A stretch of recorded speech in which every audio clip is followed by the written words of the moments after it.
Ternyata untuk menemukan peluang bisnis itu, jadi ada beberapa hal ini tolong silakan dicatat ya.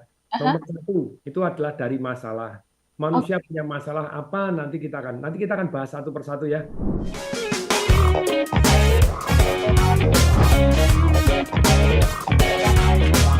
Ketika kita ingin memulai suatu bisnis, hal yang terpenting dulu emang sebenarnya apa sih? Kalau mungkin dari pengalaman Pak Atung juga. Ya, Boleh. jadi kalau kita ngomong bahwa bisnis itu apa sih? Bisnis Ya. itu sebetulnya menyelesaikan masalahnya orang lain. Oke. Jadi kalau kita mulai paham bahwa bisnis itu adalah menyelesaikan masalah orang lain, maka kita akan menemukan peluang dengan jauh sangat lebih mudah. Karena begitu banyaknya masalah yang ada di kanan dan kiri yang perlu kita bantu. Nah, Oke. Eh, yes, jadi yes. itulah. Jadi pastinya bisnis itu harus menjadi solusi untuk suatu masalah, benar ya Pak Tung ya? Ya, karena bisnis adalah memecahkan masalahnya orang lain. Yo, Oke, berarti itu dulu berangkat dari sebuah permasalahan sehingga Anda memikirkan solusinya dan ya nanti dipikirkan gitu ya teknis bisnisnya. Tapi kan kalau masalah solusi kan banyak banget ya, terlalu terlalu banyak masalah yang ada seperti Pak Tung katakan. Untuk memilah-milahnya Pak Tung, ini butuh apa? Butuh kejelian kah, kepekaan kah, atau nomor skill apa? Nomor satu dulu kan kita bagaimana menemukan, setelah itu baru Ya, kita memilih gitu ya. yes. Kemudian sebetulnya bagaimana kita menangkap dan kemudian Hmm, bagaimana kita mengelola dan mengembangkan bisnis itu sendiri gitu ya. yes. Jadi dari pengalaman saya sudah menutup 26 bisnis gitu ya, termasuk Ah, hari ini baru selesai satu tutup lagi begitu dengan damainya. Masih ada 35. Nah, itu kan yang menarik toh. ya. Satu bisnis saja yang The Daily Wash Laundromat itu sudah 176 cabang. Oke, wow. Itu satu, no, ya masih ada banyak bisnis yang lain. Jadi ternyata untuk menemukan peluang bisnis itu, jadi ada beberapa hal ini tolong silakan dicatat ya. Aha. Nomor satu itu adalah dari masalah. Oke, Manusia punya masalah apa? Nanti kita akan bahas satu persatu ya. ya. Jadi nomor satu ada masalah apa sehingga kita bisa solusikan, yaitu sebenarnya ada peluang bisnis.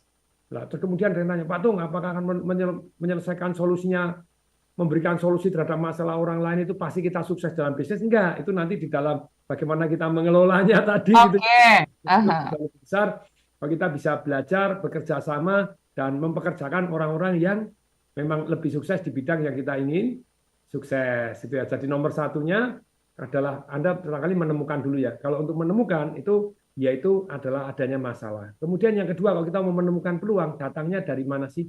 Dari perbedaan harga. Oke. Jadi perbedaan harga sebetulnya secara sederhana, misalnya kalau kita bergerak di bidang properti, tanah yang luas itu dibanding dengan tanah yang kecil, itu tanah kecil akan lebih mahal.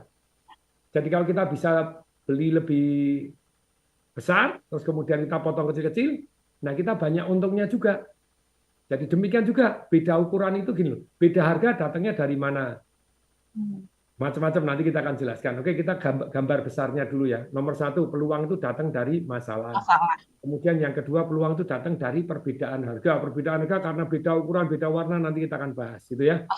Terus kemudian berikutnya yang ketiga, peluang itu datang dari mana sih? Karena Anda rajin-rajin jalan-jalan, Oke. menemukan sesuatu hal yang terbukti laris. Ah, ya, ya. Terbukti laris di tempat yang lain, tapi belum ada di tempat Anda, atau di tempat Anda laris, tapi belum ada di kota-kota lain atau bahkan di negara lain. Itu something yang peluang. Ya. Jadi kita peka-pekaan, nanti kita jalan-jalan, oh kita menemukan peluang di sini, di sana. Nah, kemudian yang keempat, peluang itu datang dari mana sih? Peluang datang dari ketika kita melihat. Oke. Sekali lagi, tidak semua peluang itu sama besarnya. Jadi yang Aha. satu kita melihat orang-orang yang kaya, mereka berbisnis di bidang apa.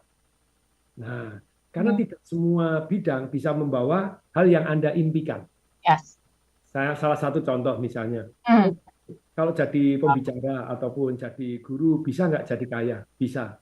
Kalau jadi triliuner susah gitu ya. Karena udah kaya. Karena jarang pembicara yang bisa jadi triliuner. Ya. Nah, lah terus bidang apa yang bisa menjadi triliuner? Oh, properti Pak tuh, misalnya begitu ya. Oh, yang di startup, oh yang di ini, oh yang di perbankan, oh ya yang di perkapalan. Orang bisa jadi triliuner gitu ya.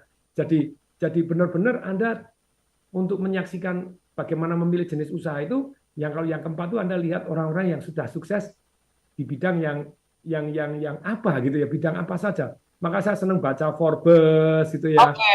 Nah, terus kemudian baca biografi orang sukses, Ah, orang-orang yang sukses seperti apa, bisnisnya apa saja. Nah, kemudian yang kelima itu dari peraturan pemerintah.